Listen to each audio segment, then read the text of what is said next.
أعوذ بالله من الشيطان الرجيم بسم الله الرحمن الرحيم বিতাড়িত মরদুদ শয়তানের ওয়াসওয়াসা থেকে আল্লাহর কাছে পানাহ চাচ্ছি। আল্লাহ রাব্বুল আলামিন এখানে বলছেন وَوَصَّيْنَا الْإِنسَانَ بِوَالِدَيْهِ। আল্লাহ পাক বলছেন আমি মানুষকে নসিহত করেছি, উপদেশ দিয়েছি, তারা যেন তাদের মা বাপের হককে যেন চিনে নেয়, যেন বুঝে নেয়।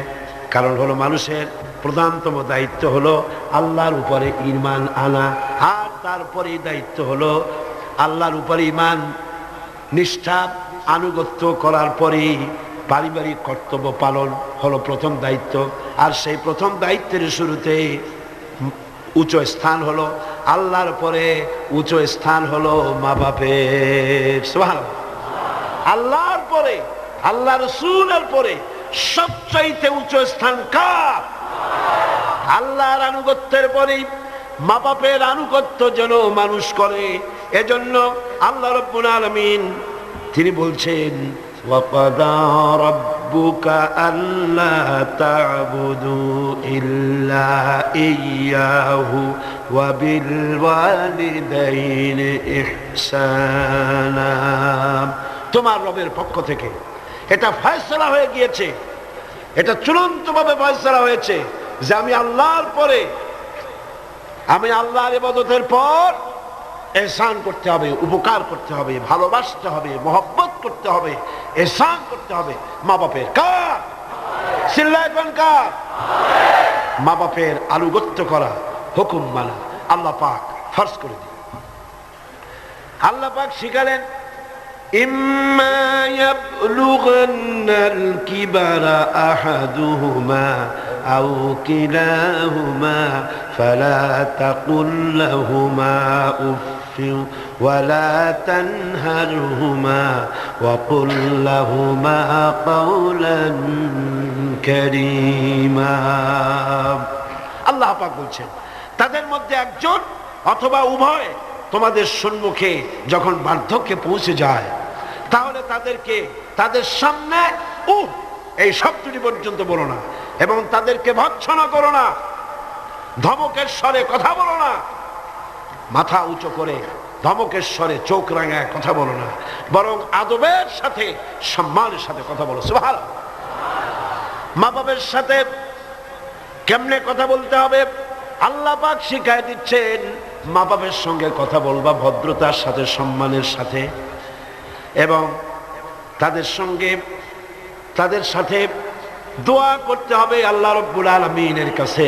আল্লাহ পাক শিখাচ্ছেন ওয়াখফিদ লাহুমা জানাহাদ দুল্লি মিনার রাহমা ওয়া কুর রাব্বিরহামহুমা কামা রাব্বায়ানি সগীরা।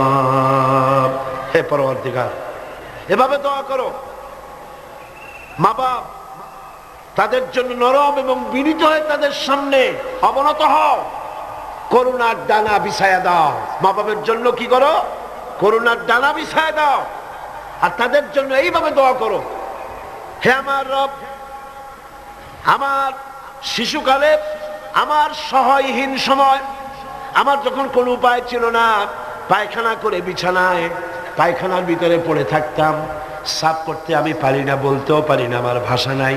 শীতের রাতে পেশাবের মধ্যে পড়ে আছি, এত অসহায়, আমি না কাঁদলে কেউ আমার কাছেও আসে না, কথা বলতে পারি না। আমার অসহায় সময় আমার মা বাপ যেভাবে আমাকে স্নেহ করে লালন পালন করেছে, হে আমার মাবুদ, অকৃত্রিম স্নেহ দিয়ে আমাকে যেভাবে লালন করেছে, আয় আল্লাহ তুমি আমার মা বাপকে তোমার রহমতের করে লালন পালন করো। পড়েন সব আমার সাথে রব্বিরহামহুমা কামা রাব্বায়ানি সগীরা। সবাই পড়েন রব্বিরহামহুমা কামা রাব্বায়ানি সগীরা। আয় আমার রব, আমার মা বাপের উপর রহমত করো, শান্তিতে রাখো। আপনারা প্রত্যেক নামাজের মোনাজাতে আপনারা যখনই দোয়া করবেন এই দোয়াটা পড়বেন। মনে থাকবে? মনে থাকবে? খবরদার ভুলে যাবেন। সূরা বনী ইসরাঈলের এই দুটি আয়াতের মধ্যে কয়েকটি শিক্ষা পাওয়া যায়। প্রথম হচ্ছে, মুমিনের উপর আল্লাহ রাব্বুল আলামিন আল্লাহর পরে সবচেয়ে বড় অধিকার করে দিয়েছেন পিতামাতার। আল্লাহর পরেই অধিকার কার? পিতামাতার। আল্লাহর ইবাদতের পরই পিতামাতার সাথে ভালো ব্যবহার করার নির্দেশ দিয়েছেন আল্লাহ পাক নিজেই। আর 2 নম্বরে, মাতা পিতা বার্ধক্যে উপনীত হলে তাদের মেজাজের ভিতরে কিছুটা রুক্ষতা আসতে পারে, পারে না? মা বাপ যখন, মানুষ যখন বুড়া হয়ে যায় তখন মেজাজ কি ভালো থাকে নাকি? না না, এক পিড়ি সব বিমারি, একটা রোগী এক বার্ধক্য শত রোগের উৎস। নানান রকমের রোগ ব্যাধি আসে, কানে কম শোনে, স্বাস্থ্য ভালো না, মেজাজ খারাপ, এই জন্য তাদের মেজাজটা একটু রুক্ষ হয়ে যায়। সন্তান তাতে যেন বিরক্ত না হয়, খুশির সাথে বরদাস্ত করতে হবে, এমনকি ওহ শব্দটি বলা যাবে না। সুবহানাল্লাহ, আল্লাহ নিষেধ করছেন বরদাস্ত। অনেক লোক আছে মা বাবা বুড়ো হয়ে গেছে, আর এই বুড়ো হয়ে যাওয়ার পর বিরক্ত হয়ে সন্তান বলতে থাকে, এই বুড়িটা মরে না কেন, বুড়াটা মরে না কেন? বলেন নাউজুবিল্লাহ, মরে না কেন? আমার বন্ধুগণ, কি করে এই কথা আপনার মুখ থেকে বেরোলো? আপনার কি মনে নাই আপনি যখন ছোট ছিলেন তখন অসুস্থ হয়েছেন, টাইফয়েড হয়েছে, রোগ হয়েছে, ডাক্তারপত্র তেমন সেকালে পাওয়া যেত না, আপনার কাছে বসে ঘরে বৈদ্যুতিক লাইট নাই, কেরোসিনের আলো জ্বালায়া মা শিয়রে বসে বসে কোরআন শরীফ তেলাওয়াত করে আর চোখের পানি দর দর করে পড়তে থাকে। আখিরি রজনীতে মা দুহাত উঁচু করে রোগাক্রান্ত মৃত্যু শয্যায় শায়িত সন্তানের পাশে বসে দোয়া করে, রব্বুল আলামিন আমার জীবনের বিনিময়ে আমার সন্তান তার হায়াত দারাজ করে দাও। যেই মা এমন করে দোয়া করে সন্তানের জন্য, সেই সন্তান বউর কথা মতো অথবা নিজেই মায়ের মেজাজ খারাপ দেখে বলে, বুড়িটা মরে না কেন? নাউজুবিল্লাহ, নাউজুবিল্লাহ। আল্লাহ পাক বলছেন, মাতা পিতার মান মর্যাদার দিকে লক্ষ্য রাখো। সূরা বনী ইসরাঈল আয়াতে এই শিক্ষা পাওয়া যায়, মান মর্যাদার ভিতরে উপরে লক্ষ্য রাখো, কারণ এখন আয় রোজগার করতে পারে না আগের মতো, তাদের অভিমান আসতে পারে, যখন যা প্রয়োজন সন্তান তা দেয় না, বউ একটা ঘরের মধ্যে দাজ্জাল মার্কা, চাইলেও পায় না, নানান রকম অসুবিধার কারণে মান অভিমান হতে পারে, গোসা হতে পারে। আল্লাহ নির্দেশ করছেন, সন্তান তুমি যেন মা বাপের সাথে রাগারাগি করবা না, মায়ের সাথে পিতার সাথে কখনো খারাপ ব্যবহার করবে না। কে নিষেধ করেছেন? বিনয়ের সাথে কথা বলো। আল্লাহ বলছেন মা বাপের সাথে কিভাবে কথা বলো? বিনয়ের সাথে, নরম সুরে, একান্ত অনুগত খাদেমের মতো কথা বলো। সুবহানাল্লাহ। পিতামাতার অসহায় এবং দুর্বল অবস্থায় তাদেরকে বেশি করে সম্মান করো, কারণ মনে রাখা দরকার, তোমার হাজারো বিরক্তি সহ্য করেছে ছোটবেলায় তোমার মা বাপ, হাজারো বিরক্তি সহ্য করেছে, কোলে উঠেছো, ঘাড়ে উঠেছো, পেশাব করেছো, পায়খানা করেছো, বিরক্তি সহ্য করে নাই মা? সহ্য করে নাই? হাজারো বিরক্তি সহ্য করেছে। এজন্য আল্লাহ পাক বান্দাকে স্মরণ করে দিয়েছেন, বান্দারে মা বাপের জন্য দোয়া করবি, রব্বিরহামহুমা কামা রাব্বায়ানি সগীরা। এই দায়িত্ব কে দিলেন? কে দিলেন? এখন আপনি যেন দায় সারার জন্য, আল্লাহ দায়িত্ব দিছে বলে আপনি দায় সারার মতো মায়ের একটু কাপড় দিলেন, বাপের একটু জামা দিলেন, 2-5টা টাকা দিলেন, দায় সারার জন্য দিচ্ছেন না অন্তরের মহব্বত দিয়ে দিচ্ছেন? এটা দেখছেন কে? দেখেন আল্লাহ কি বলছেন, রব্বুল ربكم أعلم بما في نفوسكم إن تكونوا صالحين فإنه كان للأوابين غفورا তোমার রব কিন্তু জানেন যে তুমি কি দায় সারা গোছের কাজ করছো না আমার অর্পিত দায়িত্ব হিসেবে তুমি তোমার মাকে সম্মান করছো, টাকা দিচ্ছ, পিতাকে সম্মান করছো, আমি দেখতে পাচ্ছি। তবে আল্লাহ পাক তওবাকারীকে ভালোবাসেন, সালিহিনদেরকে ভালোবাসেন, আর আল্লাহ পাক হচ্ছেন গফুর, তিনি হচ্ছেন ক্ষমাশীল।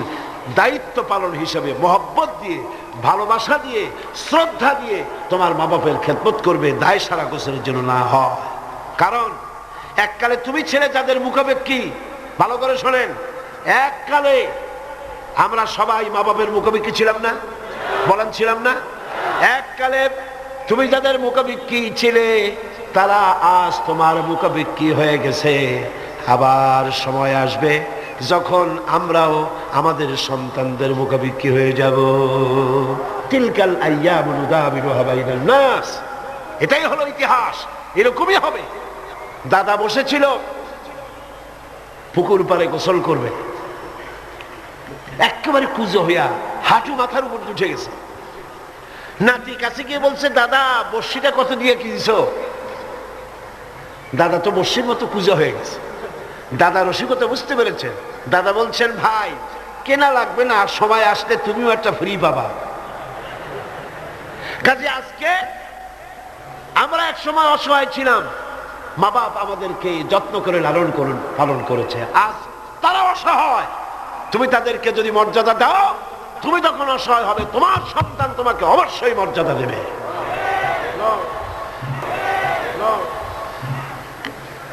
সূরা বাকারায় একটি আয়াতে আল্লাহ রাব্বুল আলামিন এভাবে বলেছেন, লা তা'বুদুনা ইল্লাল্লাহ ওয়া বিল ওয়ালিদাইনি ইহসানা।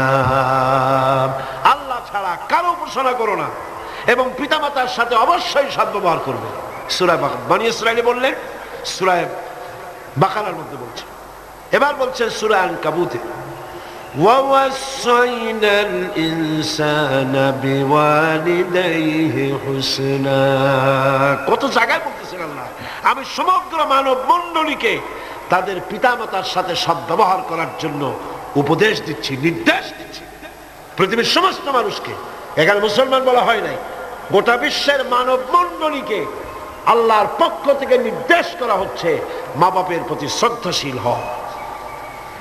সূরা কাহফে বলা হয়েছে, ওয়াসাইনাল ইনসানা বিওয়ালিদাইহি ইহসানা হামালাতুহু উম্মুহু কুরহা ওয়া ওয়াদাআতুহু কুরহা ওয়া হামলুহু ওয়া ফিসালুহু 30 শাহরা। আমি মানব গোষ্ঠীকে নির্দেশ করেছি তোমার পিতামাতার ইহসান করো। তোমার মা তোমাকে গর্ভে ধারণ করেছে অত্যন্ত কষ্টের সাথে, আর ডেলিভারিও করেছে অত্যন্ত কষ্টের সাথে, আর 30টি মাস ধরে নিজের বুকের দুগ্ধ দিয়ে খাওয়াইয়া তোমার মানুষ করছে। খবরদার মা বাবার সঙ্গে নাফরমানি করো। মায়ের পেটের ভিতরে যখন সন্তান থাকে, পেটের ভিতরে যখন সন্তান থাকে, সন্তান নড়াচড়া করতে থাকে, মা বাবার স্বাভাবিক, মায়ের স্বাভাবিক অবস্থা তখন আর থাকে না। লক্ষ্য করেন, মায়ের স্বাভাবিক অবস্থা থাকে না, ক্ষুধা কম হয়ে যায়, খেতে পারে না, মাথা ঘুরাতে থাকে, শরীরের ভিতরে একটা অস্বাভাবিক অবস্থা বিরাজ করে, তার মাসিক অসুখটা বন্ধ হয়ে যায়। আল্লাহ রাব্বুল আলামিন তাকে খাওয়াবার জন্য, পেটের ভিতরে সন্তান বড় হচ্ছে, এই সন্তান খাবে কি, সেজন্য আল্লাহ রাব্বুল আলামিন মায়ের নাভির সঙ্গে আর সন্তানের নাভির সঙ্গে একটা তার লাগায় দিয়া মায়ের মাসিক রক্তগুলি এগুলি সন্তানের শরীরের ভিতরে, সন্তানের শরীরকে দিয়ে আল্লাহ পাক বড় বানায় দেন। আর মা তখন দুর্বল হতে থাকে। এই সময় মাকে সবচাইতে বেশি ভালো খাবার দেওয়া উচিত। আমার দেশে মানুষেরা বোঝে না। পৃথিবীতে অপুষ্টি জনিত রোগে সবচাইতে ভোগে পৃথিবীর মধ্যে নারী মেয়ে লোকেরা। সবচাইতে অপুষ্টি জনিত রোগে কারা ভোগে? মেয়ে লোকেরা। সেদিকে আপনাদের লক্ষ্য রাখা দরকার। আপনার সন্তান ধারণ করেছে, আপনার বংশকে রক্ষা করার দায়িত্ব পালন করছে স্ত্রী। তার সন্তান, তার পেটে যখন সন্তান এসেছে তখন তাকে ভিটামিন খেতে দিতে হবে, ক্যালসিয়াম খেতে দিতে হবে, দুধ খেতে দিতে হবে, মাছ খেতে দিতে হবে, শাক খেতে দিতে হবে, গোশত খেতে দিতে হবে, ভালো ভালো খাবার তাকে দিতে হবে।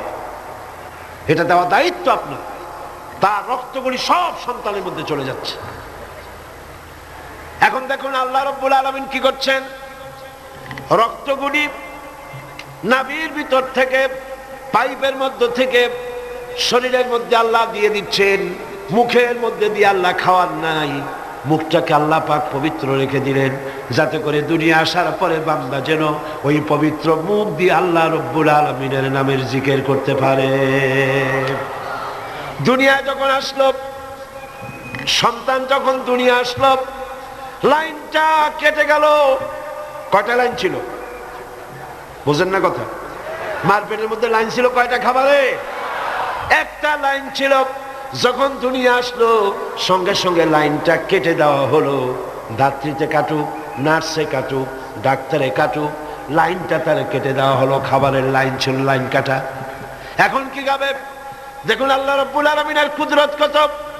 মায়ের খেদমত কেন করবেন? পেটের মধ্যে বসে তার রক্ত খেয়েছেন, তার রক্ত দিয়ে আপনার শরীর বড় হয়েছে। আর দুনিয়া আসার পর যখন একটা লাইন কেটে দেওয়া হলো, লাইন একটা কেটে গেল, আল্লাহ পাক বুকের মধ্য দিয়ে মায়ের বাচ্চার মুখের মধ্যে ডবল লাইন চালু করে দিলেন। ডবল লাইন চালু করে দিয়েছেন, দুধ এসে গিয়েছে। এই দুধ সৃষ্টি করেছেন কে? সন্তান ক্ষুধা লাগলে বলে চাইতে পারে না, বলতে পারে না। আল্লাহ রাব্বুল আলামিন মায়ের কলিজার ভিতরে এমন আকর্ষণ দিয়েছেন সন্তানের প্রতি। সন্তান যখনই ক্ষুধা লাগে, সন্তান কাঁদতে থাকে, আর কান্নার আওয়াজে মায়ের কলিজার ভিতরে অসহ্য বেদনা শুরু হয়ে যায়, সন্তানের প্রতি আকর্ষণ সৃষ্টি হয়ে যায়। যত কাজ থাকুক না কেন সব ফেলে দিয়ে মা দৌড়ে গিয়ে কলিজার টুকরা সন্তানকে বুকের সাথে জড়াইয়া ধরে। সুবহানাল্লাহ। এজন্য বাচ্চা যখন গর্ভে থাকে, আল্লাহ নবী বলেছেন, আল মারআতু ইযা হামিলাত কানা লাহা আজরুস সাইমিল কাইম আল মুখবিতিল মুজাহিদ ফি সাবিলিল্লাহ। আল্লাহ পাকের নবী বলেন, মায়ের পেটে যখন সন্তান থাকে, এই সন্তান পেটে থাকার কারণে রাতের বেলা যে ঘুমাতে পারে না ঠিক মতো, সারা রাত দাঁড়ায় দাঁড়ায় ইবাদত করলে যত সওয়াব হইতো, আল্লাহ পাক মায়ের আমলনামায় সেই সওয়াব লিখে দেন। মা যে খেতে পারে না ঠিক মতো খেতে পারে না, এই জন্য 10টি মাস রোজা রাখতে পারে যে সওয়াব হতো মায়ের আমলনামায়, আল্লাহর নবী বলেন রোজার সওয়াব আল্লাহ পাক তার আমলনামায় লিখে দেন। সে যে কষ্ট বরদাস্ত করে, এই কষ্ট বরদাস্ত করার জন্য পেটে ধারণের কষ্ট আর ডেলিভারির কষ্ট বরদাস্ত করার কারণে পুরুষেরা জিহাদ করে যে সওয়াব পাবে, মা সন্তান পেটে ধরে ডেলিভারি করে সন্তান মানুষ করে সেই জিহাদের সওয়াব পাইয়া যাবে। সুবহানাল্লাহ, জোরে বলেন সুবহানাল্লাহ। আমার বন্ধুগণ, এ সওয়াব আল্লাহ পাক মানুষকে দান করেছেন। মা বাপের খেদমত করতে বলেছেন, মাকে ভুলে যেও না, মায়ের প্রতি শ্রদ্ধাশীল হও, মায়ের জন্য আল্লাহর কাছে দোয়া করো, আমার কাছে মা বাপের জন্য প্রার্থনা করো। রব্বির হামহুমা কামা রব্বায়ানি সগীরা। পড়েন সবাই, রব্বির হামহুমা কামা রব্বায়ানি সগীরা। আয় আল্লাহ, আমার মা বাপ যেমন স্নেহের কোলে আমাকে লালন পালন করেছে, তুমিও আমার মা বাপকে তোমার রহমতের কোলে লালন পালন করো। এখানে একটা জিনিস লক্ষ্য করো, হামালাতহু উম্মুহু ওয়াহনান আলা ওয়াহনি, ওয়াহনান আলা ওয়াহনি। শান্তির পর শান্তি, কষ্টের পর কষ্ট। অর্থাৎ পেটে ধরার কষ্ট, ডেলিভারির কষ্ট,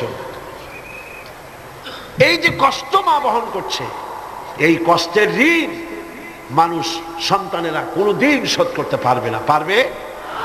সন্তান যদি তার বুকের চামড়া দিয়া মায়ের জন্য এক জোড়া জুতা তৈরি করে দেয়, পিঠের চামড়া নয়, সন্তান যদি তার বুকের চামড়া দিয়া মায়ের পায়ের এক জোড়া যদি জুতা তৈরি করে দেয়, মায়ের এক ফোঁটা দুধের হক আদায় হবে না। আল্লাহ পাক বলছেন, وَإِنْ جَاهَدَاكَ عَلَى أَنْ تُشْرِكَ بِي مَا لَيْسَ لَكَ بِهِ عِلْمٌ فَلَا تُطِعْهُمَا وَصَاحِبْهُمَا فِي الدُّنْيَا مَعْرُوفًا।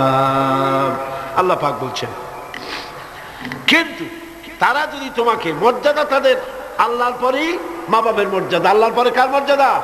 সন্তানের কাছে মা বাপের মর্যাদা। কিন্তু তারা যদি তোমাকে আমার সাথে এমন কাউকে শরীক করার জন্য চাপ সৃষ্টি করে যাকে তুমি চেনো না, আমার শরীক হিসাবে জানো না, তাহলে ফালা তুতিউহুমা, তাহলে অবশ্যই তাদের সে কথা মানবে না। সুবহানাল্লাহ, মানবে না। মা বাপের কথা কতটুকুন মানা যাবে এবং কতটুকুন মানা যাবে না, সে ব্যাপারেও শরীয়ত ঠিক করে দিয়েছে। ঠিক এরকম আরেকটি আয়াত সূরা আনকাবুতের মধ্যে এসেছে। আল্লাহ পাক বলছেন, ওয়াওয়াসাইনাল ইনসানা বিওয়ালিদাইহি হুসনা ওয়া ইন জাহাদাকা লিতুশরিকা বিমা লাইসা লাকা বিহি ইলম ফালা তুতিউহুমা। আল্লাহ পাক নির্দেশ করছেন, মা বাপের খেদমত করো, সম্মান করো, ইহসান করো। আর তারা যদি তোমাদের উপরে কোনো চাপ সৃষ্টি করে আমার সাথে কাউকে শরীক স্থাপন করার জন্য, তাহলে অবশ্যই তাদের এই কথা তোমরা মানবে না। এর ব্যাখ্যা হচ্ছে, এই আয়াতটি নাজিল হয় সেই সময় যখন তিরমিজি, আহমদ এবং নাসাই এই তিনটি হাদিসে এই দৃষ্টান্তটা এসেছে এই আয়াত নাজিলের প্রেক্ষাপট সম্পর্কে।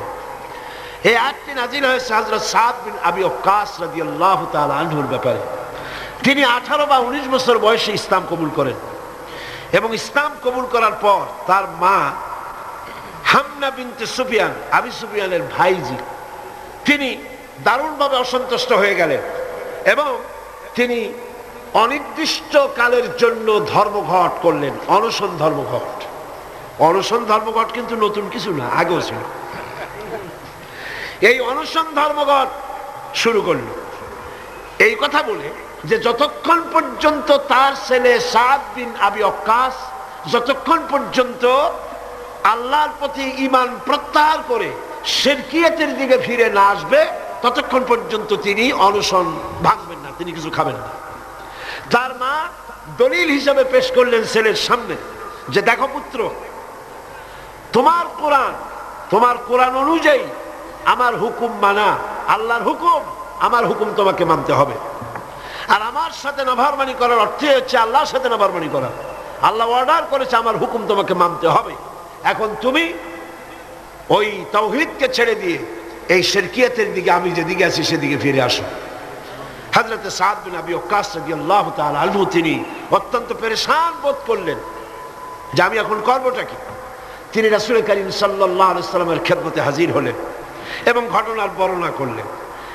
এই ঘটনা যখন বর্ণনা তিনি করলেন রাসূলের কাছে, তখন সূরা আনকাবুতের এই আয়াত নাজিল হলো, وَوَصَّيْنَا الْإِنسَانَ بِوَالِدَيْهِ حُسْنًا।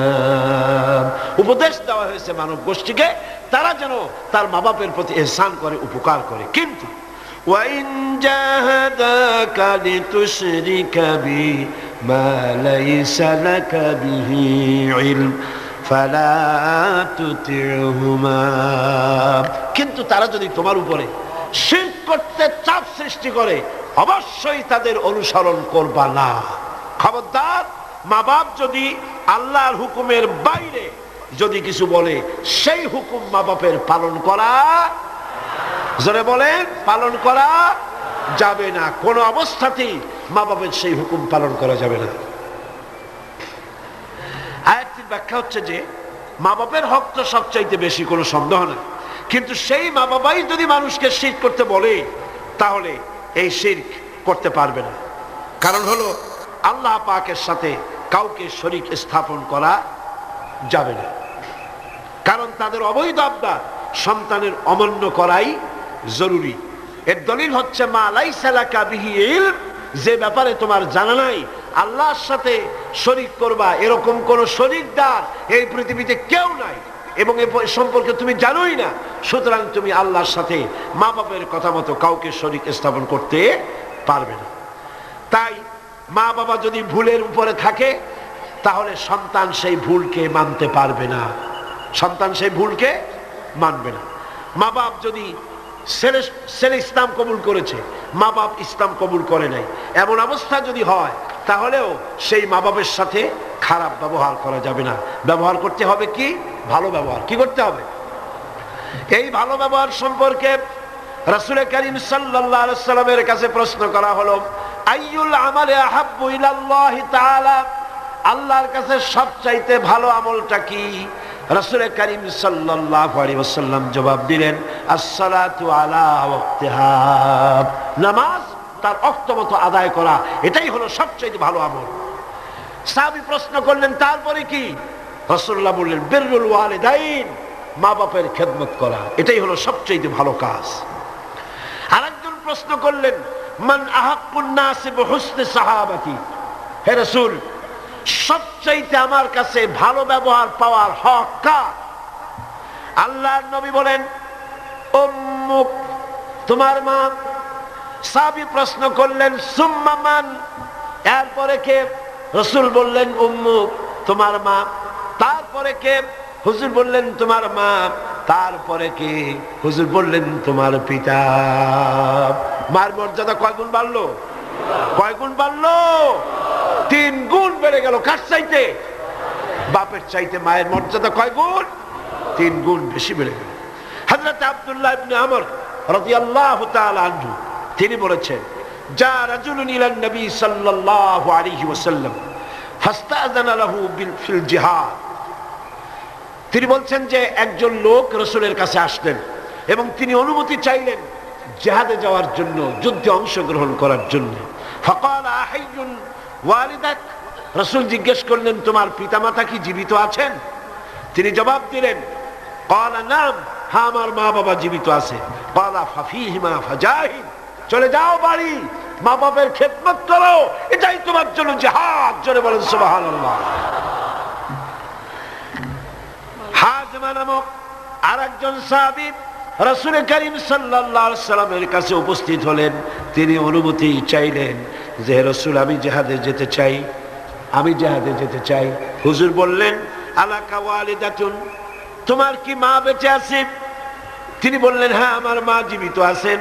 আল্লাহর নবী বললেন, ইযহাব ফাকরিমহা ফাইন্নাল জান্নাতা তাহতা রিজলাইহা, আখরাজাহুন নাসাই, নাসাই শরীফের হাদিস।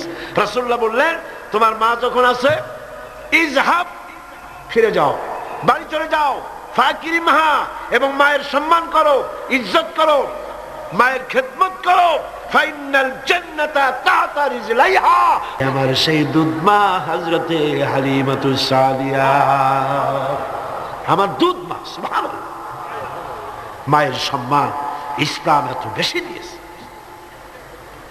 মায়ের দুধের বদলা ইয়েমেন থেকে একজন হাজী সাহেব আসছে, মাকে ঘাড়ে নিয়ে তাওয়াফ করতেছে আর গান গাচ্ছে, শের পড়তেছে, মায়ের হক আদায় করে ফেলেছি, মাকে নিয়ে হজ করলাম, মাকে নিয়ে তায়েফ কি বলে মুজদালিফায় গেলাম, মিনায় গেলাম, রমিয়া হাজার করলাম, সাই করলাম, তাওয়াফ করলাম, মাকে গাড়ি নিয়ে সব করেছি, আমার মায়ের হক আমি আদায় করেছি।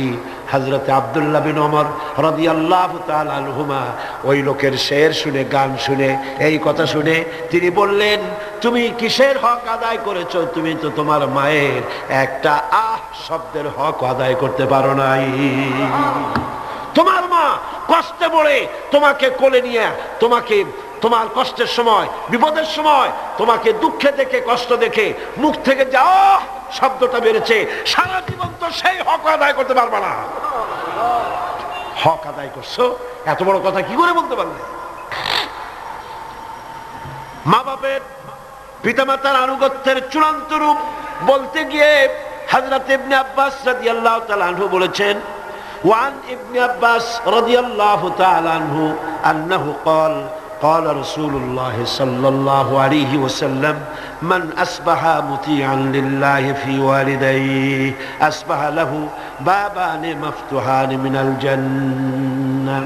হযরত ইবনে আব্বাস রাদিয়াল্লাহু তাআলা আনহু বলেছেন, আল্লাহ রাসূল বলেছেন, যে ব্যক্তি পিতামাতার সম্পর্কিত আল্লাহর নাজিলকৃত হেদায়েত মেনে নিয়ে সকাল করলো, আল্লাহ রাব্বুল আলামিন তার জন্য জান্নাতের দুইটা দরজা খুলে দেন। আর যদি মা বাপ বেঁচে নাই, দুজনের একজন আছে, তার খেদমত করে তাকে খুশি করে যদি সকাল করে, জান্নাতের একটা দরজা তার জন্য খুলে যায়। ওয়ামান আমসা আসিয়ান লিল্লাহি ফি ওয়ালিদাইহি আসবাহা লাহু বাবানে মাফতুহান মিনান নার। আর যদি মা বাপকে অসন্তুষ্ট করে, আল্লাহ যে হুকুম করেছে সেই হুকুম অনুযায়ী মা বাপের খেদমত না করে, মা বাপের সাথে নাফরমানি করে যে সন্ধ্যা করলো, নবীজি বলেন তার জন্য জাহান্নামের দুইটা দরজা খোলা হয়ে যায়।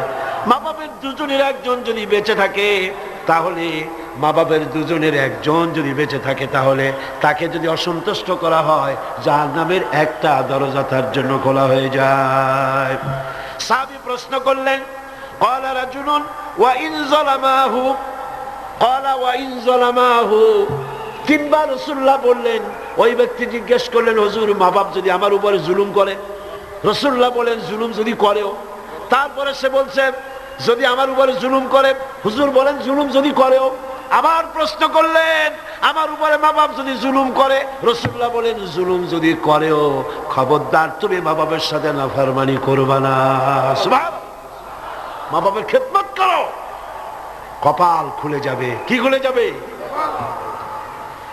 আমার বন্ধুগণ, হযরত ইবনে আব্বাস রাদিয়াল্লাহু তাআলা আনহু আরো বলেন, আন ইবনে আব্বাস রাদিয়াল্লাহু তাআলা আনহু আন্না রাসূলুল্লাহ সাল্লাল্লাহু আলাইহি ওয়াসাল্লাম قال قال من ولد بار ينظره الى والديه نظرة رحمة الا كتب الله بكل نظرة حجة। আল্লাহ নবী বলেন, হযরত ইবনে আব্বাস রাদিয়াল্লাহু তাআলা আনহু বর্ণনা করেছেন, রাসূলুল্লাহ বলেছেন, কেউ যদি তার মা বাপের দিকে যদি মহব্বতের নজরে, ভালোবাসার নজরে যদি তাকায়, তাহলে তার আমলনামায় একটা কবুল হজের সব আল্লাহ পাক আমলনামায় লিখে দিবেন। একজন প্রশ্ন করলেন, যদি এক সাহাবী প্রশ্ন করলেন, ইয়া রাসূলুল্লাহ, যদি কোন সন্তান তার মা বাপের দিকে দৈনিক 100 বার তাকায় তো কি হবে? আল্লাহ নবী বললেন, জেনে রাখো, 100 বার যদি দৈনিক মা বাপের দিকে রহমতের নজরে, ভক্তির নজরে, ভালোবাসার নজরে যদি তাকাও, আল্লাহ পাক তোমার আমলে 100 কবুল হজের সব লিখে দিবে। আল্লাহর ভান্ডে কোনো অভাব নাই। তাই বলে আবার কেউ মনে করেন না যে হজ যখন ফরজ আছে, এত কষ্ট করে টাকা টাকা খরচ না করিয়া মহব্বতের নজরে বাপের দিকে তাকায় থাকে, এতে কিন্তু কাম হবে না। উল্টা পাল্টা চিন্তা করবেন না, চিন্তাটা ঠিক মতো করে। হজ যার উপর ফরজ হয়েছে, যাই আদায় করতে হবে। এখানে আল্লাহ পাক সওয়াব দিবেন। এই সওয়াবে আপনার হজ যে ফরজ হয়ে আছে, সেই দায়িত্ব কিন্তু আদায় হবে না। আর মা বাবার খেদমত যদি করেন, তাহলে আপনার দুনিয়ার ফায়দাটা কি? রাসূলুল্লাহ বলেছেন, আন আনাস ইবনে মালিক রাদিয়াল্লাহু তাআলা قال قال رسول الله صلى الله عليه وسلم من سره أن يمد له في عمره ويزداد له في رزقه فليبر والديه وليصل رحمه رواه أحمد। আল্লাহ নবী বলেন, হযরতে আনাস বিন মালিক রাদিয়াল্লাহু তাআলা আনহু থেকে বর্ণিত, আল্লাহ নবী বলছেন, কেউ যদি দুনিয়ায় তার রিজিক বাড়াতে চায়, সম্মান বাড়াতে চায়, হায়াত বাড়াতে চায়, সে যেন তার মা বাপের খেদমত করে। মা বাপের খেদমত যারা করবে, মা বাপের সম্মান যারা করবে, আল্লাহ পাক তার রিজেকে বরকত দান করে দিবেন। রিজকে কোনোদিন অভাব হবে না। কবরের কাছে গিয়া, মাজারের কাছে গিয়া বলা লাগবে না ইয়া খাজা মেরা মতলব কো পুরা কর দে, এটা বলা লাগবে না, এটা বলা লাগবে না। আপনার রিজকে বরকত হয়ে যাবে মা বাপ যদি আপনাকে, আপনার জন্য দোয়া করে। এ দোয়া কবুল, মা বাপের দোয়া কি কবুল হয়ে যাবে। সুতরাং রাসূলুল্লাহ বলছেন, আল্লাহ নবী বলছেন, রিজকে বরকত হবে, সম্মান বৃদ্ধিপ্রাপ্ত হবে, অশান্তি হবে না, অসম্মান হবে না। মা বাপের খেদমত করবা, রিজকে কোনো অভাব হবে না। সুবহানাল্লাহ। হযরত আবী হুরায়রা রাদিয়াল্লাহু তাআলা আনহু বলছেন,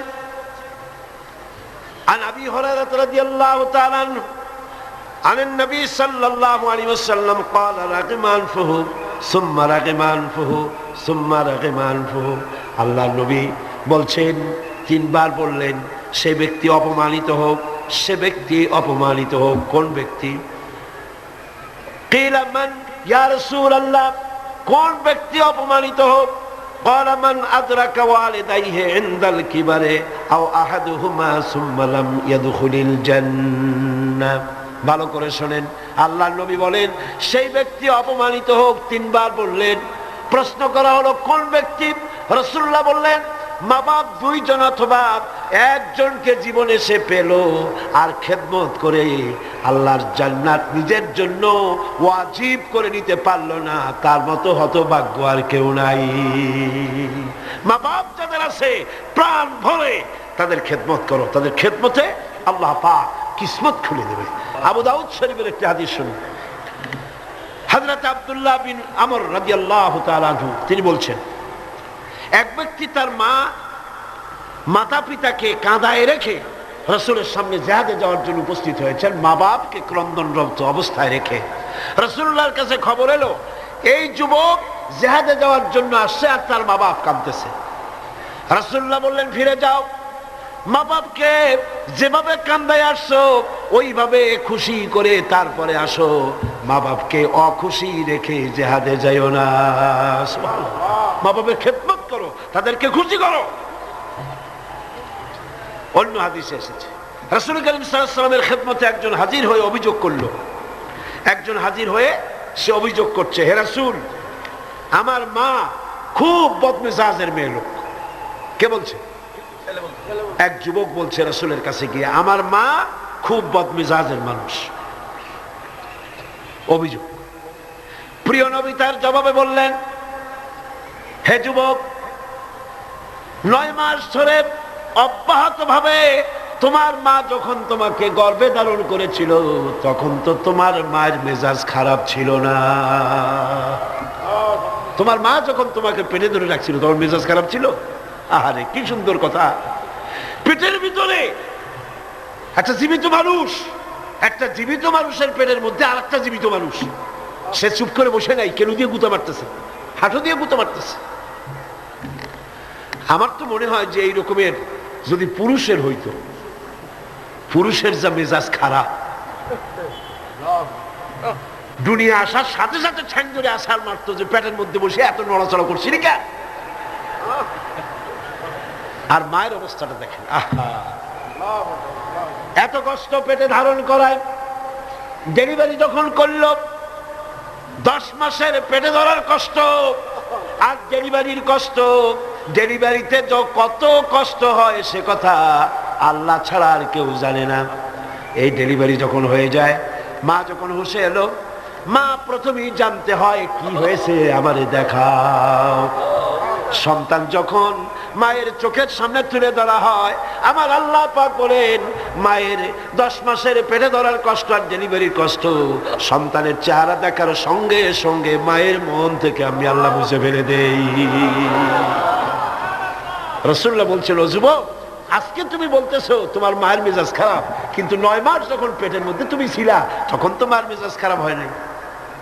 যুবক তখন পাল্টা জবাব দিল, হে রাসূল, আমি মিথ্যা কথা বলছি না, আমার মা সত্যই তার মেজাজটা দারুণ খারাপ, হুজুর বললেন সে যখন রাতের পর রাত জাগতো আর তোমারে দুধ খাওয়াইতো, তুমি তোমার মা গভীর রাত্রে ঘুমায় আস, তুমি চিৎকার করতেছো, ঘুম ভাঙা তোমারে কোলে নিয়ে দুধ খাওয়াইলো, 2.5 বছর পর্যন্ত জ্বালাইছো মায়ের বুকের দুধ খাইয়া, দিনে দুপুরে রাত্রে কত কষ্ট দিছো, তখন তো তোমার মায়ের মেজাজ খারাপ ছিল না।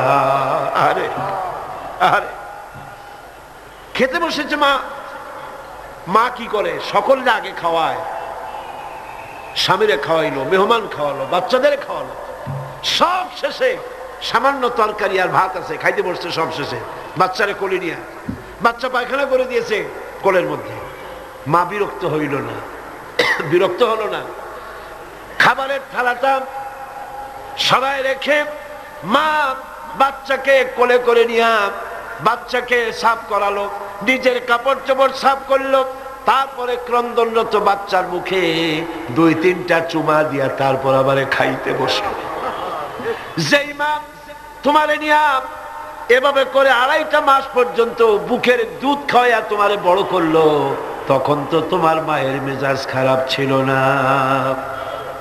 যুবক বলছেন, হে রাসূল, আমার মা আমাকে নিয়ে যত কষ্ট করেছে আমি সে কষ্টের হক আদায় করে দিয়েছি, আমি তাকে হক আদায় করছি, যা তার খাবার দিয়েছি, পরার দিয়েছি, তারে নিয়ে হজ করেছি, হক আমি আদায় করে দিয়েছি। আল্লাহ নবী জিজ্ঞেস করলেন, সত্যি কি তুমি হক আদায় করছো? কয় যে হ্যাঁ, আমি হক আদায় করে দিয়েছি। প্রিয় নবী জবাবে বললেন, তুমি তো বলছো হক আদায় করেছো, কিন্তু আমার প্রশ্ন হচ্ছে তুমি কি তোমার মায়ের সেই কষ্টের বদলা দিতে পেরেছো যে কষ্ট তোমাকে ভূমিষ্ঠ করার সময় তোমার মায়ের হয়েছিল? তোমাকে ডেলিভারি করার সময় তোমার মায়ের যে যন্ত্রণা হয়েছিল সে হককে আদায় করতে পেরেছো? কিয়ামত পর্যন্ত আদায় করতে পারবে না। খবরদার, মা বাবার সঙ্গে নাফরমানি করবে না। মাতা পিতার সাথে যারা নাফরমানি করে তাদের কপাল পুড়ে যায়। একজন প্রশ্ন করেছেন, হে রাসূল, আমার মা বাপ তো জীবিত নাই, আমি খেদমত কিভাবে করব, কিভাবে তাদের খেদমত করব? আমি তো বেয়াদবি করে ফেলেছি, অনেক নাফরমানি করেছি, করবোটা কি? এখন আমার উপায় কি? রাসূল করিম সাল্লাল্লাহু আলাইহি ওয়াসাল্লাম বলেছেন, এর জন্য উপায় আছে, 4টা পদ্ধতি আছে। 4 পদ্ধতিতে মা বাপের মৃত্যুর পরে তাদের খেদমত করা যায়। কয় রকম? কয়টা পদ্ধতি? মুখস্থ করেন। মা বাপের সাথে যারা নাফরমানি করেছেন অথবা করেন নাই, মা বাপ মরে গেছে, এখনো আপনার দায়িত্ব আছে। কয়টা? 4টা। খিসালুন আরবা, 4টা পদ্ধতি আছে। আদ-দুআউ লাহুমা ওয়াল ইস্তিগফারু লাহুমা ওয়াল ইনফাযু আহাদিহিমা ওয়া ইকরামু সাদীকিহিমা। 4টা পদ্ধতিতে মৃত্যু মা বাপের খেদমত আপনি করতে পারেন। 1 নম্বরে হলো তাদের জন্য দোয়া করেন, সূরা ফাতিহা পড়েন, সূরা ইখলাস পড়েন, 3 বার সূরা ইখলাস পড়বেন, 1 বার কোরআন শরীফ খতম করার সওয়াব হয়ে যাবে। 1 বার সূরা ইয়াসিন পড়বেন, 10 বার কোরআন শরীফ খতম করার সওয়াব আমলনামায় লাগা হয়ে যাবে। দরুদ শরীফ পড়েন, এগুলি বলে মা বাবার জন্য দোয়া করেন, আর বলেন রব্বিরহামহুমা কামা রাব্বায়ানি সগীরা। মা বাবার জন্য দোয়া করেন। 1 কয়টা পদ্ধতি? কয়টা? 1 নম্বরে হলো দোয়া করা। 2 নম্বরে আল ইস্তিগফার, মা বাবার জন্য ক্ষমা চাওয়া আল্লাহর কাছে। আল্লাহকে বলতে হবে, রব্বুল আলামিন, আমার মা বাপ মানুষ, অন্যায় করেছে, ভুল করেছে, গুনাহ করেছে, গুনাহ হইতে পারে, আল্লাহ তুমি দয়া করে আমার মা বাপের জিন্দেগির গুনাহ খাতা মাফ করে দাও। বলেন আমিন।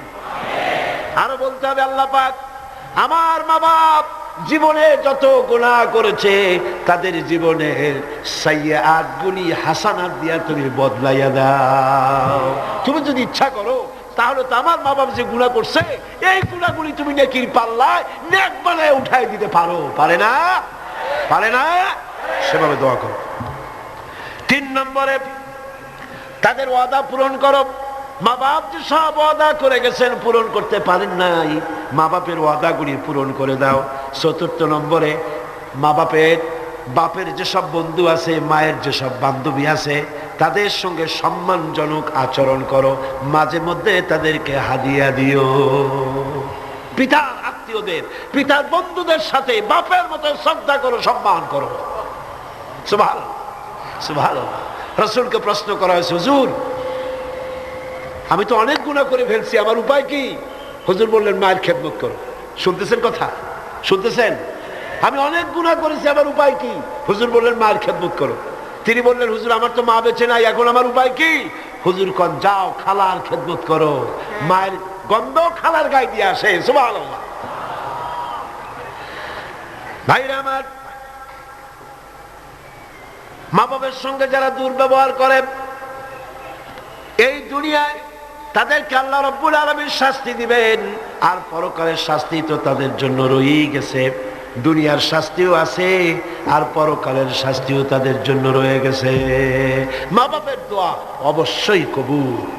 তিনজনের দোয়া মুস্তাজাবুদ দাওয়াত। তিনজন। কয়জন? তিনজন। পীর সাহেবের দোয়া, মৌলানা সাহেবের দোয়া, সুফি সাহেবের দোয়া কবুল হইতেও পারে, নাও হইতে পারে, কোনো গ্যারান্টি নেই। গ্যারান্টি নেই, হইতেও পারে, নাও হইতে পারে। কিন্তু আল্লাহর নবী তিনজনকে গ্যারান্টি দিয়েছেন। মুসাফির, প্রবাসী, তার দোয়া কবুল হবে। যেমন পাকিস্তান থেকে যাবে আশরাফিয়ার মুহতামিম হযরত মাওলানা ফজলুর রহিম সাহেব এখানে উপস্থিত হয়েছেন, কসরের নামাজ পড়ছেন। প্রবাসী মুসাফির, মুসাফিরের দোয়া কবুল হবে, বলেন সুবহানাল্লাহ। আবার মাজলুম ব্যক্তি, অত্যাচারিত ব্যক্তি যদি দোয়া করে, আল্লাহ পাক তার দোয়া মঞ্জুর করে নেবেন। আর মা বাপ যদি সন্তানের জন্য দোয়া করে, অবশ্যই সেই দোয়া কবুল হয়ে যাবে। অবশ্যই মা বাপের দোয়া কবুল, কোনো সন্দেহ নাই। লা শাক্কা ফি ওয়ালা রাইবা ফি। মা বাপ দোয়া করলে কবুল হবেই হবে। সুবহানাল্লাহ। এখন এই আয়াতের শেষ দিকে আল্লাহ পাক বলছেন, ফালা তুতিউহুমা ওয়া সাহিবুহুমা ফিদ দুনিয়া মারুফা। মা বাপ যদি মুশরিক হয়, মুশরিকা হয়, তাহলে তাদের সাথে আচরণটা কিন্তু খারাপ করা যাবে না। কথা বুঝতে পেরেছেন? আচরণ খারাপ করা যাবে না, আচরণ ভালো করতে পারো, ভালো হতে হবে। সদাচার করো, সদাচরণ করো।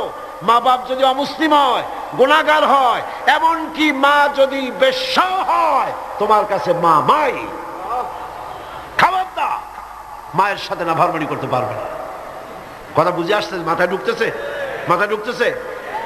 এবার দেখুন, হযরত আসমা বিনতে আবি বকর রাদিয়াল্লাহু তাআলা আনহা, তিনি বলছেন, আনা আসমা বিনতে আবি বকর রাদিয়াল্লাহু তাআলা আনহা قالت قدمت علي أمي وهي مشركة في عهد رسول الله صلى الله عليه وسلم। রাসূলুল্লাহর যুগে আমার মা মুশরিক অবস্থায় আমার বাড়ি আসলো। আমি প্রশ্ন করলাম, হে রাসূল, হে রাসূল, আমার মা আমার বাড়িতে আসছে, আমি কি তার সঙ্গে আত্মীয় জনিত ব্যবহার করব নাকি? আমার মা হিসাবে তার সাথে আমি সেরকম ব্যবহার করব নাকি? অথচ তিনি হচ্ছেন, তিনি ইসলামের প্রতি বেজার, আপনার প্রতি নাখোশ, আল্লাহর প্রতি নাখোশ। ইসলাম তিনি ভালোবাসেন না। আমার বাড়ি আসছে, আমি তার মেয়ে, আমি এখন তার খেদমত করা বা তার প্রতি ভালো ব্যবহার করা আমার জন্য কি রকম হবে আপনি বলেন? নবীজি বললেন, অবশ্যই তুমি তোমার মায়ের সাথে সম্মানজনক, আত্মীয়তাজনক, মায়ের সাথে সন্তান যেমন ব্যবহার করে সেই ব্যবহার করা লাগবে। মা মুশরিকা হতে পারে, ব্যবহার পাবে সে সন্তান যে ব্যবহার করা উচিত সেই ব্যবহারই পাবে। এই জন্য যাদের মা এবং পিতা মুশরিক বা মুশরিকা, তাদের জন্য সন্তান কেঁদে কেঁদে আল্লাহর কাছে দোয়া করবে। তোমার মা যদি বেনামাজি হয়, তোমার বাপ যদি বেনামাজি হয়, তাহলে তাদের নসিহত করতে গিয়া আঙ্গুল উঁচু করে, চোখ রাঙাইয়া, মাথায় ধমক দিয়া, ধমকের সুখে সুরে মা বাপকে কথা বলতে পারবা না। পায়ে ধরে বলো মাকে, পিতাকে পায়ে ধরে বলো, বাবা, হে আমার মা বাবা, নামাজ পড়ছেন না, এটা জাহান্নামের রাস্তা, অনুগ্রহ করে নামাজ পড়ুন। ধমক দেওয়া যাবে না। সুবহানাল্লাহ। আমার বন্ধুগণ, মা বাবার জন্য কেঁদে কেঁদে দোয়া করতে হবে। যাদের মা বাপ এরকম, ইসলাম সহ্য করতে পারে না, আল্লাহ সহ্য করতে পারে না, রাসূল সহ্য করতে পারে না, এটা তো সেই যুগে ছিল, কিন্তু বর্তমান যুগেও আছে না? নাই আছে কিনা? এই মাহফিলও বহুত মহিলা এভাবে চিঠি আমাকে লিখেছেন, মাহফিলে আসে কিন্তু স্বামীটা বরদাস্ত করতে পারে না, কিন্তু সিনেমায় গেলে কোনো খারাপ কিছু বলে টলে না, সেখানে যাও মাহফিলে যাও। ছেলে ইসলামী ছাত্র শিবির করে, অসহ্য, টাকা বন্ধ করে দাও, লেখাপড়া বন্ধ করে দাও, সহ্য হয় না। ইসলামী ছাত্রী সংস্থা করে, মৌলবাদী হয়ে গেছে, পয়সা দেয় না, খাবার দেয়। হায় রে কপাল পোড়া বাপ, তোমার তো চিন্তা করা উচিত, তোমার ছেলে সে তো কমিউনিস্ট আন্দোলন করে না, তোমার ছেলে তো সিনেমায় যায় না, তোমার ছেলে তো girls high school, girls college ছুটির সময় এতিমের মতো মেয়েদের দিকে তাকায় থাকে না, তোমার ছেলে মাস্তানি করে না, চাঁদাবাজি করে না, ইসলামী ছাত্র শিবির করে, ইসলামী ছাত্রী সংস্থা করে, পবিত্র সংগঠন করে। তুমি তো সেজদা দিয়ে কাঁদবা, আল্লাহ আমার ছেলে ভালো কাজ করতেছে, ঠিক কিনা? জোরে বলেন ঠিক কিনা? আমার বন্ধুগণ, মা বাবার জন্য দোয়া করতে হবে, মা বাবার জন্য দোয়া করতে হবে। রব্বির হামহুমা কামা রাব্বায়ানি সগীরা, খুব মিষ্টি করে ভালো করে পড়েন, রব্বির হামহুমা কামা রাব্বায়ানি সগীরা। হযরতে আবু হুরায়রা রাদিয়াল্লাহু তাআলা আনহু ইসলাম গ্রহণ করার পর দীর্ঘদিন যাবত তার মা ইসলাম কবুল করেন নাই, বরং আবু হুরায়রা রাদিয়াল্লাহু তাআলা আনহুকে বড় জ্বালাইছে। তিনি মায়ের পায়ে পড়েছেন, বহু অনুরোধ করেছেন, কোনো কিছুতে কাজ হয়নি। একদিন তিনি অনেক রাত করে বাড়িতে ফিরেছেন, মা তাকে প্রশ্ন করলেন, এত রাত কোথায় ছিলি? তিনি বললেন, আমি ছিলাম রাসূল করিম সাল্লাল্লাহু আলাইহি সাল্লামের কাছে। শোনা মাত্র মা তাকে খুব করে মারলেন, গলা ধাক্কা দিয়ে বাড়ি থেকে বের করে দিলেন। তিনি রাসূলুল্লাহর খেদমতে এসে কাঁদতে লাগলেন। আল্লাহর নবী বলেন, আবু হুরায়রা কাঁদো কেন? হযরত আবু হুরায়রা বললেন, ইয়া রাসূলুল্লাহ, মা আমাকে মেরেছে। বললেন, মারলো কেন? তিনি বললেন, ঘটনা শোনালেন, আপনার কাছ থেকে দেরি করে যাওয়ার কারণে আপনার নাম শুনে সহ্য করতে না পেরে আমাকে মারছে। হুজুর বলেন, আবু হুরায়রা, মা তোমাকে মেরেছে, এখানে আমার কিছু করার নাই, আমি এখানে দখলান্দাজ করতে পারবো না, আমি এখানে কোনো ইন্টারফেয়ার করতে পারবো না, মা মারছে, আমি কি করবো? সুবহানাল্লাহ। ভাইরা আমার, হযরত আবু হুরায়রা বলেন, ইয়া রাসূলুল্লাহ, মায়ের বিরুদ্ধে নালিশ করার জন্য তো আমি আপনার কাছে আসি নাই। বললেন, কেন এসছো? হযরত আবু হুরায়রা বলেন, ইয়া রাসূলুল্লাহ, আমি আসছি দোয়া চাওয়ার জন্য। আমি জানি নবীজি যদি আল্লাহর দরবারে হাত উঁচু করে দোয়া মঞ্জুর হয়ে যায়। আপনি আমার মায়ের জন্য, হেদায়েতের জন্য দোয়া করুন। মা দুহাত তুলে দোয়া কর, আল্লাহর নবী তখন দুহাত উঁচু করে দোয়া করলেন, আল্লাহুম্মা ইহদি উম্মা আবি হুরায়রা, আয় আল্লাহ, আমি দোয়া করি আবু হুরায়রার মাকে তুমি হেদায়েত নসিব করে দাও। হযরত আবু হুরায়রা দৌড় দিলেন, কয়েকজন সাহাবী পিছন থেকে টেনে ধরলেন, দৌড়াও কেন? কোনো বিপদ হলো নাকি? তিনি বললেন, না, কোনো বিপদ হয় নাই, তবে দৌড়াও কেন? তিনি বললেন, দৌড়াই এই কারণে, আমাকে যেতে দাও, বাড়ি পর্যন্ত আমি দৌড়াই যেতে চাই, আমি বাড়ি পর্যন্ত দৌড়াই গিয়ে দেখতে চাই, আমি দৌড়ে আমার বাড়িতে আগে পৌঁছলাম না রাসূলুল্লাহর দোয়া আমি বাড়ি যাওয়ার আগে রাসূলের দোয়া আমার বাড়ি পর্যন্ত গেল নাকি? হযরতে আবু হুরায়রা রাদিয়াল্লাহু তাআলা আনহু তিনি বাড়িতে চলে গেলেন, দরজায় গিয়ে নক করলেন, ভেতর থেকে আওয়াজ এলো, কে? তিনি বললেন, মা, আমি আবু হুরায়রা এসেছি। মা বলছেন, আব্বু অপেক্ষা করো, দরজা খুলে দিতেছি। হযরতে আবু হুরায়রা তিনি বললেন, মায়ের গলার আওয়াজ দিয়েই আমি বুঝতে পারলাম আমি ঘরে আসার আগে রাসূলুল্লাহ তীর তার নিশানায় পৌঁছে গেছে, দোয়া কবুল হয়ে গেছে। হযরতে আবু হুরায়রা বলেন, মা বেরিয়ে এলেন, গোসল করে এসেছেন। মা আমারে বললেন, বাবা, তোমাকে মারার পর আমি বড় অনুতপ্ত হয়েছি যে আমি মারলাম কেন? আমার ছেলে তো কোনো খারাপ মানুষের কাছে যায় নাই, দুনিয়ার সর্বশ্রেষ্ঠ মানুষের কাছে গেছে, মারলাম কেন? বড় অনুতপ্ত আর অনুশোচনা আমি করেছি, আমি গোসল করেছি, আমি ওযু করেছি, আমাকে জলদি করে নিয়ে চলো আল্লাহর নবীর খেদমতে নিয়ে হাজির করে দাও। হযরতে আবু হুরায়রার মা ঘোষণা করলেন, লা ইলাহা ইল্লাল্লাহু মুহাম্মাদুর রাসূলুল্লাহ। বন্দুক দিয়ে গুলি করলে সেই গুলি তার টার্গেটে পৌঁছতে যত না দেরি হবে, মা বাপের দোয়া বা বদদোয়া এর থেকে দ্রুত গতিতে আল্লাহ পাকের আরশ আজিম পর্যন্ত পৌঁছে যাবে। এগুলি পৃথিবীতে কোথাও নাই, ইসলাম শিখিয়েছে। কে শিখিয়েছে? যারা বলেন কে শিখিয়েছে?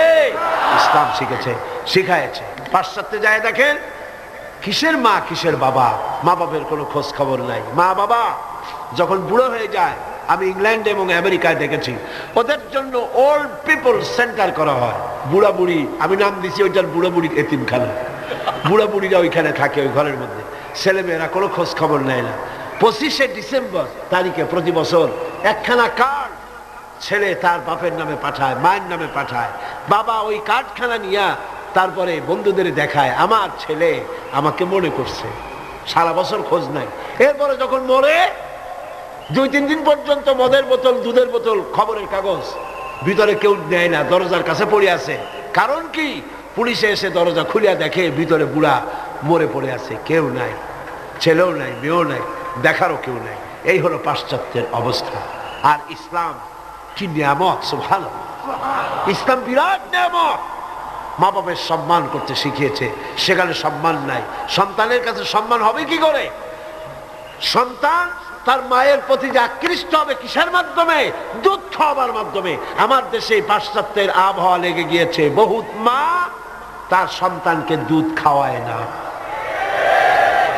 কৌটার দুধ খাওয়ায়, টিনের দুধ খাওয়ায়, নিজের শরীর ভালো রাখার জন্য টিনের দুধ খাওয়ায়। তো সন্তানের মহব্বত ওই টিনের দিকে, বোতলের দিকে বেশি হবে, মায়ের দিকে হবে না। দুধ হচ্ছে একটা ফ্লো, একটা ফ্লো। মায়েরা, আমার মা বোনেরা যারা আসছেন শোনেন, ব্রেস্ট ক্যান্সার যে হয়, মায়ের মেয়ে লোকদের যে ব্রেস্ট ক্যান্সার হয়, চিকিৎসা বিজ্ঞানীরা বলেছেন ব্রেস্ট ক্যান্সার হওয়ার জন্য সবচাইতে বড় কারণ সন্তানকে দুধ না খাওয়ানো। এটা হলো আরেকটা কারণ আছে, সেটা আমি বললাম না, ডাক্তারদের কাছ থেকে জেনে নেবেন। এটা হলো সবচাইতে বড় কারণ, সন্তানকে দুধ না খাওয়ানো। এই ফ্লোটা, এই স্বাভাবিক ফ্লো আপনি বন্ধ করে রাখছেন, সন্তানকে খাওয়াচ্ছেন না। ব্রেস্ট ক্যান্সার যদি হয়, অপারেশন করে শরীরের যে সৌন্দর্য রক্ষা করতে চাইছিলেন, 12 আনাই 16 আনাই শেষ হয়ে যাবে। এই দুধ, মায়ের বুকের দুধ সন্তানের জন্য শুধু খাদ্য নয়, এর মধ্যে রয়েছে মেডিসিন। এর মধ্যে রয়েছে কি? মেডিসিন। সন্তান ছিল ফি কারারিন মাকিন, মায়ের পেটের মধ্যে একটা সুরক্ষিত জায়গায়, কোন রোগের জান সেখানে পৌঁছতে পারে না, এরকম একটা জায়গায় ছিল। পৃথিবীতে আসলো, এখানে আছে পলিউশন, এখানে আছে নানান রকমের রোগ, কি জীবাণু, এগুলি রয়েছে। সুতরাং তার কচি চামড়ার লোমকূপের মধ্য দিয়া এই রোগগুলি ঢুকে যেতে পারে। এই রোগ থেকে শরীরকে বাঁচাবার মতো রেজিস্ট্যান্স, স্ট্যামিনা, শক্তি তার মধ্যে নাই। এই জন্য আল্লাহ কি করলেন? অ্যান্টিবায়োটিক ওষুধও সহ্য হবে না, রোগ থেকেও তার বাঁচানো যাবে না। সেই জন্য রব্বুল আলামিন মায়ের বুকে যে দুধ দিয়েছেন, প্রথম যে শাল দুধ যেটাকে বলা হয়, এই দুধটাকে আল্লাহ পাক খাদ্য আর রোগের প্রতিষেধক ঔষধ হিসাবে আল্লাহ দিয়ে দিয়েছেন। সন্তানকে দুধ খাওয়াও, সন্তানের মহব্বত তোমার প্রতি বাড়তেই থাকবে। সুবহানাল্লাহ, সুবহানাল্লাহ। পাশ্চাত্যে এই মহব্বত নাই। পাশ্চাত্যে আমি নিজের চোখে প্রত্যেক বছর দাওয়াত হয়তো দেখি, খালি ঘুরি না, চোখ দিয়ে তাকায়ও দেখি কোথায় কি হয়। মেয়ে লোকগুলি তাদের বাচ্চা পুশ চেয়ার, হুইলওয়ালা চেয়ার আছে, সেই চেয়ারে বাচ্চাটা ঠেলতে ঠেলতে নিয়ে যায় মার্কেটিং করতে, আর কুত্তার বাচ্চাটা কোলে নিয়ে হাঁটে। নিজের ছেলে কান্দে, তাতে কিছু আসে যায় না, কুত্তারে কোলে নিয়ে, কুত্তারে চুমা দিয়া তারপরে নিয়ে যায়। যে কুকুরের যে যত্ন আছে, শিশুর সেই যত্ন পাশ্চাত্যে নাই। অথচ শিশুর মর্যাদা আল্লাহ দিয়েছেন, শিশুর হক, মায়ের দুধ তাকে খেতে দিতে হবে। এ দায়িত্ব দিয়েছে আল্লাহ পাক। এক হক আদায় করার জন্য মাকে দায়িত্ব দিয়েছে। আমার মা বোনেরা, আপনারা আপনাদের মহলে কথা শুনান, সর্বত্র পৌঁছান, কোন মা যেন তার সন্তানকে নিজের দুধ থেকে যেন বঞ্চিত না করে। সন্তান রোগ থেকে বাঁচবে, মায়ের প্রতি মহব্বত বাড়বে, ভালোবাসা বাড়বে। এভাবে আল্লাহ পাক বলছেন, তোমার উপরে যদি এই মা বাবার খেদমত তো তুমি করবাই, কিন্তু মা বাবা যদি অন্যায় করতে বলে, শিরক করতে বলে, গুনার কাজ করতে বলে, অবশ্যই তুমি সেই গুনার কাজ করবা না। ওয়াত্তাবি সাবিলা মান আনাবা ইলাইয়া, বরং অনুসরণ করবে সেই ব্যক্তির, যে ব্যক্তি আমার পথে পরিচালিত হয়েছে, আমার পথে যে চলছে, আমার পথে যে ডাকে, তার দিকে এগিয়ে আসো। সুম্মা ইলাইয়া মারজিউকুম, আর এরপরে তোমাদের সকলকেই আমার কাছে ফিরে আসতে হবে। কার কাছে? কার কাছে? ফাউনাব্বিউকুম বিমা কুনতুম তা'মালুন, আর এরপরে কিয়ামতের দিন তোমাদের সমস্ত কাজের ফলাফল আমার কাছে প্রকাশিত হয়ে যাবে। মুনাজাত করব, মুনাজাতের পরে আজান হবে বা জামাত, আমরা নামাজ পড়ে যাব ইনশাআল্লাহ। আল্লাহুম্মা আমিন। রব্বানা যালামনা আনফুসানা ওয়া ইল্লাম তাগফির লানা ওয়া তারহামনা লানাকুনান্না মিনাল খাসিরিন। রব্বানা লা তুযিগ কুলুবানা বা'দা ইয হাদাইতানা ওয়া হাব লানা মিন লাদুনকা রাহমাতান ইন্নাকা আনতাল ওয়াহ্হাব। হে আল্লাহ তাআলা, লক্ষ লক্ষ মুসলমান নরনারী দীর্ঘক্ষণ ধরে তোমার কোরআনের কথা আমরা শুনেছি। হায় আল্লাহ, তুমি দয়া করে মেহেরবানি করে আমাদের দুরূদ ও সালাম আলোচনার সওয়াব জনাবে মুহাম্মদুর রাসূলুল্লাহ সাল্লাল্লাহু আলাইহি ওয়াসাল্লামের রূহ মুবারকে পৌঁছায় দাও রব্বুল আলামিন। আমরা যারা মা বাপ হারাইছি, যে মা বাপের কথা এতক্ষণ আলোচনা করলাম তোমার কোরআন থেকে, হায় আল্লাহ, আমাদের মা বাপের কবরগুলিকে জান্নাতের টুকরায় পরিণত করে দাও। রব্বির হামহুমা কামা রব্বায়ানি সগীরা। সবাই পড়েন, রব্বির হামহুমা কামা রব্বায়ানি সগীরা। হায় আল্লাহ তাআলা, সারা জীবন যত গুনাহ করেছি, আল্লাহ তুমি আমাদের গুনাহগাতা মাফ করে দাও। আল্লাহ, এই তাফসীরুল কোরআন মাহফিল কিয়ামত পর্যন্ত কবুল করে নাও।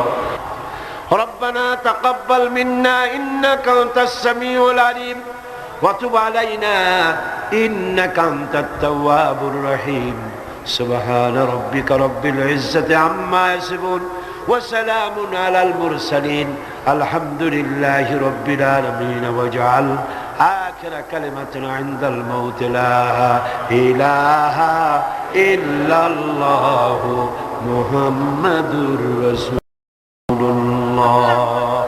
السلام عليكم ورحمة الله।